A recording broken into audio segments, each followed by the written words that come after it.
Daghan kayo karon relihiyon. Daghang moingon Ginoo, Ginoo, Ginoo. Apan dili tanang relihiyon nakatultol sa saktong agyanan. Naay mga tao nga nawala, apan wala siya kay balo nga nawala siya. O di po siya kay balo mo balik. Matingala siguro mo, pastor, og tinuod pa ang adlaw ng igpapahulay. Nganong daghan man ang nagdaig sa Dios sa adlaw Domingo. Karon, ang imong namatan ang sayop nga doktrina.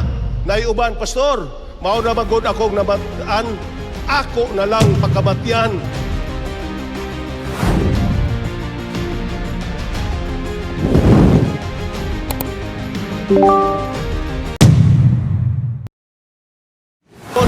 Gusto nako makiigsunan nga atong huna-hunaon. Nabay panahon mga kaigsunan nga nawala mo? Naay panahon nga natagaan mi og opportunity, youth director pa mi. Niya karon diri makaigsunan si Pastor Pamunag, uban ako si Pastor Boscato, mao mong youth director sa Union. Naapon si Pastor Dulang, na si Pastor James Lee Lantaya, og uban pa. Usa kay gayon ni ana, kay dito lagi sa Africa, gipanggutumi nang laag ni makaigsunan, tibok adlaw, gikan sa buntag, hantod, nahapunan mi. Ingon na dayon akong kauban, manguli na ta. Aroy kay wa man mi katuod. Giadto mi makaigsunan sa dapit nga, wa mi katuod, di ba ni mao ang atong puyanan. Dili ni atong puyanan. Pagkataw-taw, nagsabot ni, nga magbaktas ni.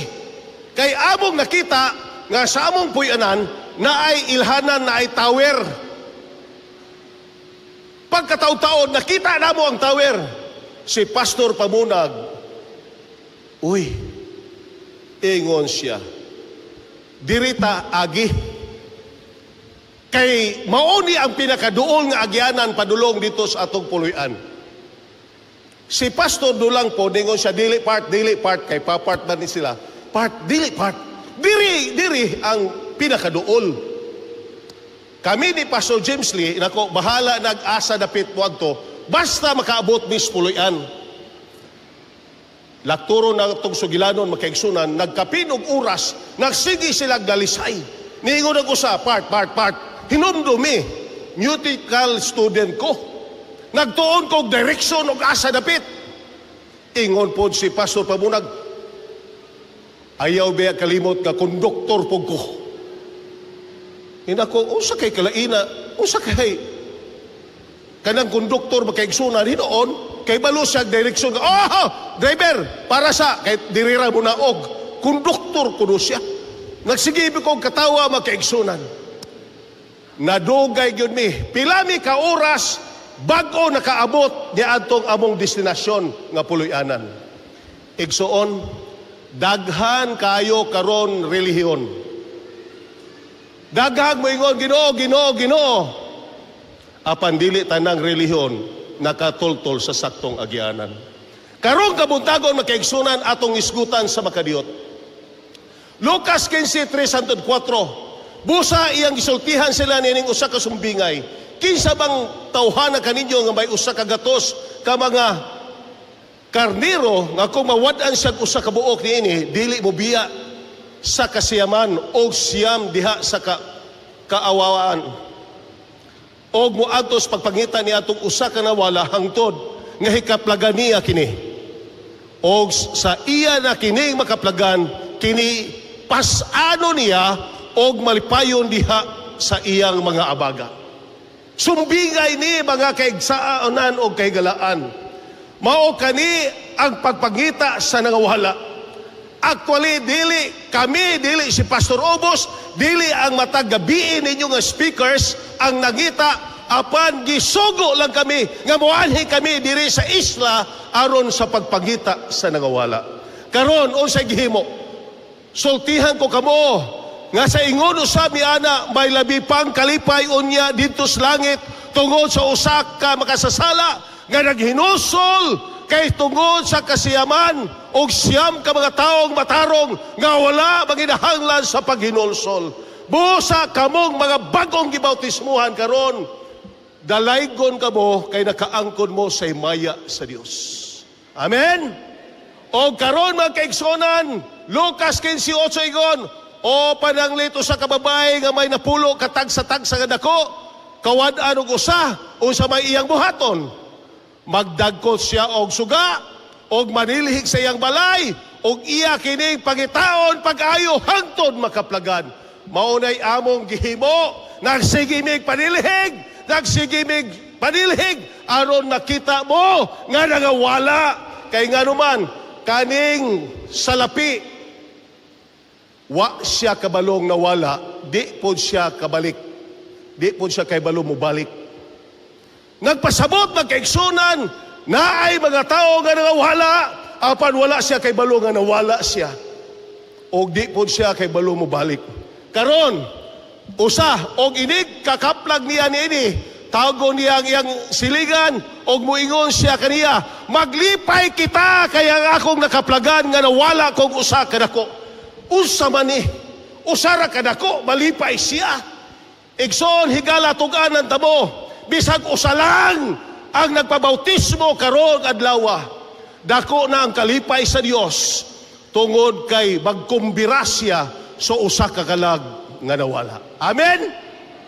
Busa bulahan kamong gitawag karon tungod ni ani Lucas 15:11-13, og siya mingon dihay usa ka tawo nga may duha ka anak nga lalaki, og mangod mingon sa iyang amahan, amahan, ihatag kanako ang akong bahin sa katiguyunan, walay dagting. Sa katiguyunan, walay dagting pila ka adlaw. Nahipos na niya ang tanang kabtangan, og ang anak nga manghod may panaw. Nagpasabot magkaigsunan, nangayo sa isang kwarta, og nilakaw siya. Paglakaw niya, ngadto sa halayong yuta, og dito giusik-usikan ang iyang katigayunan, pinaagis pagkinabuhi nga matoy hayon. Og sa nagasto na niya ang tanan, miabot ang usa ka dakong gutom ni atong yutaa, og siya misulod sa pagbati sa kawadon. Napobre siya, wa naman siya kwarta. Oy.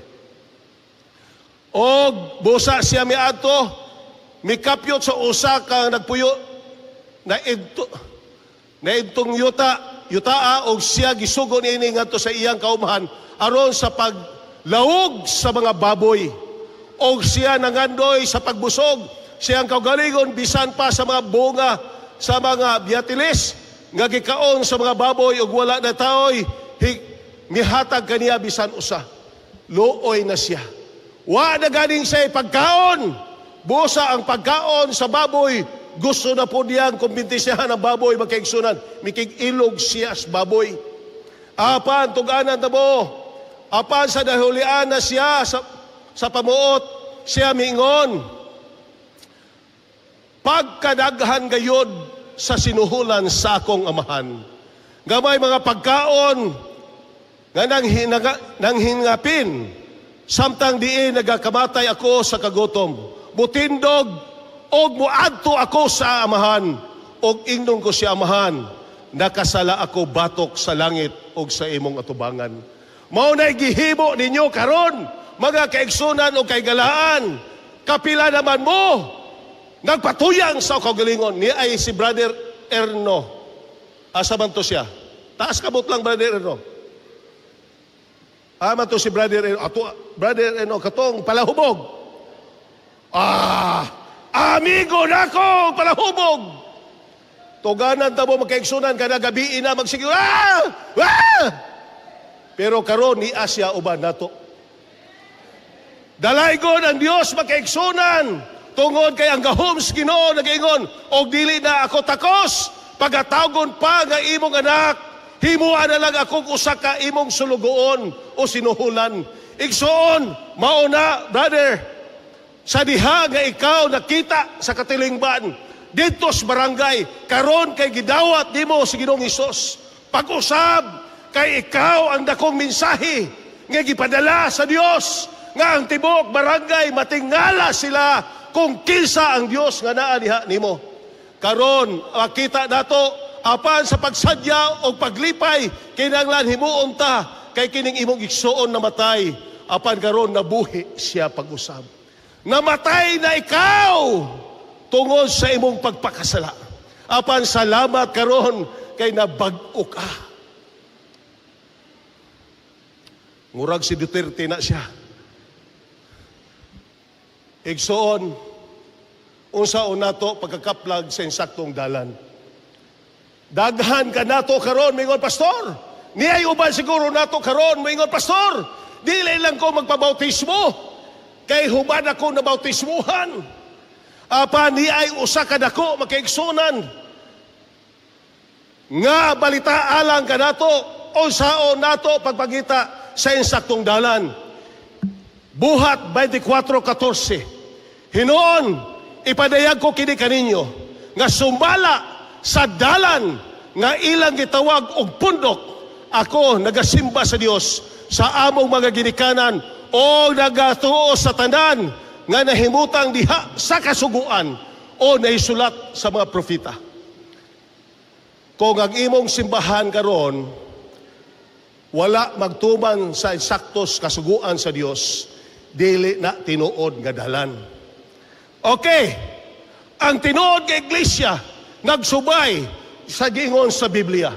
Unsay gingon? Pinadayag 12:6 o ang babae mi kalagiw ngadto mga kamingawan diin may dapit siya nga gitagana kaniya sa Dios, diin pagatilugan siya sulod sa 1,200 og kaomdan kaadlaw. Nakita ninyo mga kaigsunan,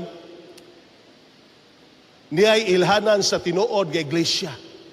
Nganong gipangita mo karon kay matod sa sugilanon sa balaang kasulatan, ang tinuod nga iglesia makaigsunan nangalagiw tungod sa dagkong pagsulay. Atong tanawon, kamong mga professionals na ibalo na muni aning dark ages. Maunang panahon nga gilutos ang katawhan sa Dios. Maupo na ang panahon nga sa diha nga gialisdan ang adlaw nga igpapahulay ngaykan sa Sabado paingon sa Domingo. Nakita nato mga kaigsunan karon. Mukutlo ko mga kaigalaan o mga kaigsunan o apocryphal book, apokripo mga kaigsunan nga libro. Nakita nato Makabyo 41:43 nagingon. O si Antioco nagkakadaog og usa ka kasuguan nga ang tanang mga nasod sa imperyo kinahanglan mo biya siya sa iyang kaugalingon nga nabatasan. O sa may ilang nabatasan ang pagsimba mga kaigsunan sa adlaw igpapahulay. O kinahanglan nga mahimong usa ka katawhan. Nagpasabot magkaigsunan sa unang panahon na sila tingwaha nga usahon. O ingon nila ilang gisunod ang pagganong relihiyon. Naay usa ka relihiyon magkaigsunan nga nagsunod sa pagganong relihiyon o nagsulti sa hari o naghatag siyag sakripisyo ngadto sa mga Diyos-Diyos o wala na sila magtuman sa adlaw nga igpapahulay. Okay? Padayon, og ang silot sa pagsupak sa kasuguan sa hari, mao ang kamatayon, apan bisan unsang basahon nga balaod, nga hikaplagan, gigisi-gisi o gisunog, og bisan kinsa nga hisakpan, nagdalag usa ka kopya sa balaan, nga mga balasahon, nagatuman sa balaod, gipapatay, sumala sa sugo sa hari. Mao na, matingala siguro mo, pastor, og tinuod pa ang adlaw ng igpapahulay, nganong daghan man ang nagdaig sa Dios sa adlaw ng Domingo, tungod makaigsunan sa panahon nga diha gihatag ang dekri nga diin alisdan na ang adlaw Sabado ngadtos Domingo, kabubuton sa tao dili nimong babasa sa Biblia. Busa karon atong nakita makaigsunan ang daghan kaayo natong mga katawhan nga nagtuo sa tinuod nga Dios nga nangamatay pinaagi sa pagsupak sa balaod sa hari. Karon makaigsunan ang dako nga iglesia. Mao gayod ang nagdumala nga diin lutuson ang katawhan sa Dios. Mao ni karon makaigsunan, bawal ka magbasa sa Biblia. Kay diha nga magbasa ka sa Biblia, higala mga kaigsunan, mahibalo ka og unsay kamatuoran. Kay ngano ang ilang doktrina sa tao, dili doktrina sa Dios. Unsa man example, kung atong tanawon makaigsunan ang Dark Ages, makita nato ang mga pizza ni ani. Dili na ko basahon tanan kay daghan, pero picture ninyo og tan-awan ninyo tinuod bagyod. Gusto lang akong kutloon magkaigsunan AD 308. Niatong panahon na magkaigsunan, pagan Rome ordered all Sunday and Saturday keeping Christianity to worship the pagan gods. Nganuman, kay ang ilang hari magkaigsunan, si Constantino, ang pikas tiil, pagano, ang pikas tiil magkaigsunan, nagpaka-Kristiyano, nagpasabot magkaigsunan, nga gusto niya tungod kay politiko man siya. Gusto niya nga ang mga tao, dili na lang patyon, pero gitagaan og dakong panahon magkaigsunan, nga sila makasimba usab sa adlaw magkaigsunan nga Domingo.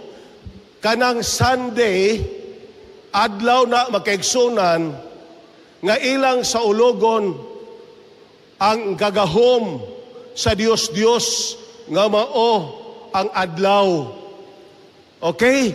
So karon magkaigsunan hantod karon nagpadayon apa ni atong ED 336, the Council of Laodicea officially changed the observance of the Saturday to Sunday. Nganuman ang katuyuan magkaigsunan tungod kay maunay pagkabanhaw ni Ginoong Hesus og niingon sila mao puna ang adlaw sa Dios. Okay? Nagpasabot mga pinalangga ko nga mga kaigsunan o kaigalaan, kamong namidaw karon sa YouTube o sa atong Facebook, atong nakita mga kaigsunan nga bisan unsaon nato pagtuki, bisan mo ato ka sa history, wala yun nagtugot mga kaigsunan ang Dios nga ang iyang adlaw nga igpapahulay.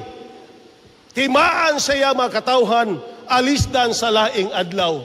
Unsa pa may nahitabo mga kaigsunan kay galaan. Ni atong taklaa, atong nakita 1,260 years ang Kristyanismo makaigsunan gipanglutos maunang nagkasaag-saag ang mga katawhan sa Dios. Apa na ay agda mga kaigsunan sa pagpangita sa nangawala. Og karon ang imong namatan ang sayop nga doktrina. Naiuban, Pastor, mao na magod akong namatan, ako na lang pakamatyan. Apan, tug-anan ta mo magkaigsunan, ang sayop nga doktrina, magahatod kininyo sa kalaglagan. Nganuman, atong tanawon magkaigsunan, niya ang decree. Tanawaragon ninyo, puros ni hinihimo-himo magkaigsunan, hinihimo-himo sa dakong simbahan. Tanawaran ninyo, nagtudlo sila katong AD 850, holy water, ang tubig makaigsunan gikas balon, mahimo na dayong unsaman balaan. Hoy! Makaayo nas masakiton, makapahawa nas sa yawa. Tuganan ta mo makaigsunan ang yawa bisan pag usa ka baril, liguon pa na nimo makaigsunan, di na mahadlok nimo. Busa ni apa? May ganing kay wa ko sa iglesia og basig mamatay ko makaigsunan himuog kong santo. Naay Pilipino nga gihimong santo, kisa may Pilipino gihimong santo? Ha?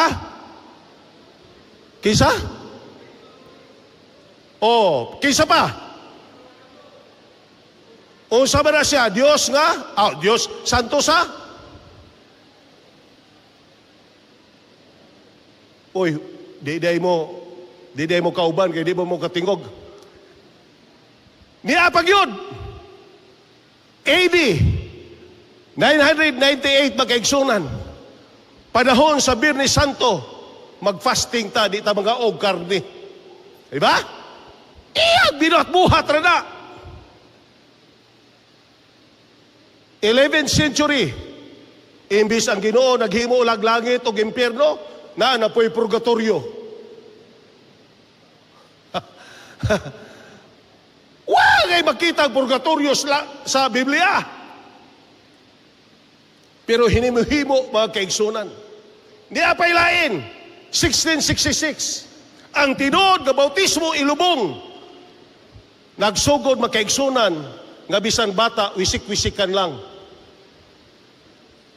Karon, kamo makaigsunan ang mutsuta.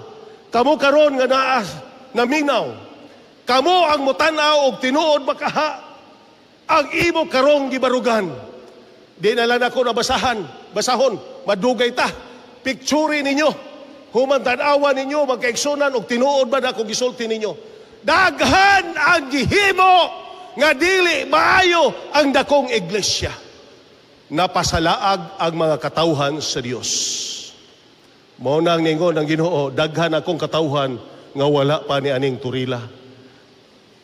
Praise the Lord. Daghan mo karon ang nidawat ka Ginoong Hesus og nisulod sa tinuod nga iglesia. Mao ni magkaigsunan. Daghan ang nangamatay kay naay mga tao magkaigsunan, bahala nagbiayon bisan paganing ikamatay nila, dili sila mubiya ngadto sa ilang pagtuo ngadto sa Dios. Grabe gyud makaigsunan. Apan salamat kay naay mga reformers nga niabot. Nikigbisog sila makaigsunan nga baliktag basa sa Biblia. Pila man kaninyo ang gipugnan sa unas pagbasa sa Biblia. Kay sa dihang mo basa mo sa Biblia, masayod mo sa kamatuoran. Karon, imbis libre na tang mubasa sa Biblia, di na hinuon tagadahan mubasa sa Biblia. Kay nagsige na lang tagtanaw sa atong Facebook, sa YouTube, nagsige na lang tag TikTok. So karon magkaigsunan, unsaon man nimo pagpili sa tinuod nga iglesia, unsaon man nimo pagtan-aw. Isaiah 8:20 ngadto sa kasuguan og sa pagpamatuod, kung sila dili magsulti sumala nianing pulunga sa pagkatinuod walay kabuntagon alang kanila. Kanang mga taong way kasuguan, peligro ka kay patyon kaniana. Ang kasuguan ngingon, ayaw pagpatay. Patyon ka ana. Ayaw pagpangawat, tudloan kag pangawat. Pastor, di ba no? Iwaman mi magtudlo. Pagtuman sa kasuguan. Kaysa diha nga mutuman ka sa kasuguan, naa ka sa Dios. Pinaya 14:12. Ania ang agda sa pagkamatuson sa balaan sa mga nagbantay sa mga sugo sa Dios og sa tinuuhan ni Hesus. Mabasa na to na. Busa, Mateo 5:16 ingon, ayaw ka mo, pag-una-una, ngayanhi ako aron sa pagbungkag sa kasuguan. Pastor, wala naman ang sugo. Ayaw mong tuo ni anak. Kaya ang kasuguan, magkaigsunan, maunay, hulagway sa kinaiya sa Dios. Nagpasabot, og unsa ang iyang kinaiya, maunay refleksyon magkaigsunan ang kasuguan. Unsa pa may gingon, si Jesus nagbantay sa adlaw ng igpapahulay. Ikaw karon nagbantay ka sa adlaw ng igpapahulay. Og wala kay bantay-bantay, nagpasabot nga kanang imong simbahan, ang imong pag-alagad, dili na mao. Karon dayon pagdesisyon. Kay pila na lang ka oras mula kaw nami. Makasudong og malipay ming magtan-aw sa imo nga ni-akseptar ka kang Ginoong Hesus nga imong personal manluluwas og labaw na magasunod ikaw sa tinuod nga iglesia. Lucas 4:16, ug siya miabo sa Nazaret, din dito siya nagtubo. Sumala siyang nabatasan, siya misulod sa sinaguga. Sa adlaw nga ipapahulay, ug siya mitindog aron sa pagbasa. Pastor! Si Kristo ba nag-among gisunod? Pangutana, nagsunod ba ikaw sa pagbantay sa adlaw nga ipapahulay? Una-una, ana, higala karon. Bisag asa kapadulong ato kas dictionary i-google na tan-awa ug unsa ang ikapito. Di ba tudluan ka makaigsunan nga ang adlaw igpapahulay mao ang ikapitong adlaw sa semana. Di na lang tani ana makaigsunan. Pero bisan unsaon nimo Sabado ra gihapon ni hapon na wala gyud nahimo nga Domingo. Why nagbalhin makaigsunan? Juan 10:14 og 27 ringon, ako mao ang maayong magbalantay sa mga karniro. Ako nakaila sa mga ako o ang mga ako nakaila kanako. O ang akong karniro magapatay linghog sa akong tingog o ako makaila kanila o sila magasunod.